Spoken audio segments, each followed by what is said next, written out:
सोचो 17 लाख का rental income हो, मुंबई का फ्लैट और income tax equal to zero. Impossible लग रहा है ना, बट ये 100% लीगल है। एक recent report by the economic times ने बताया है कि मुंबई के एक इंडिविजुअल ने 17 लाख का रेंट इन कमाया और 1 रुपया भी टैक्स नहीं दिया। चलो समझते हैं कैसे। रेंट इनकम पे टैक्स कैसे लगता है। रेंटल इनकम आता है इनकम फ्रॉम हाउस प्रॉपर्टी के अंडर। यहाँ मिलता है सबसे बड़ा बेनिफिट 30% स्टैंडर्ड डिडक्शन। चाहे आप मेंटेनेंस पे पैसा खर्च करो या नहीं, गवर्नमेंट ऑटोमेटिकली 30% डिडक्ट करने देती है। कैलकुलेशन देखो, 17 lakhs renting income minus 30% deduction equals to 5,10,000। Taxable income equals to 11,90,000। Step two, new tax regime के गेम चेंजर है। न्यू टैक्स रजीम में अगर टोटल टैक्सेबल इनकम 12 लाख के अंदर है तो मिलता है सेक्शन 87A रिबेट। इस केस में टैक्स अप्रॉक्सीमेटली 59,000 बनता था, बट रिबेट के बाद टैक्स इक्वल्स टू जीरो। मतलब 17 लाख कमा के भी income tax equal to zero.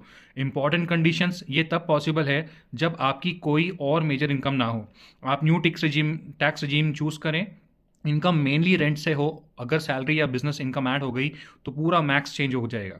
Old tax regime में क्या होता था? ओल्ड रजीम में इसी इनकम पे अप्रॉक्सीमेटली 1.7 लैक्स टैक्स लग सकता था। तो क्लियर विनर यहाँ न्यू टैक्स रजीम है।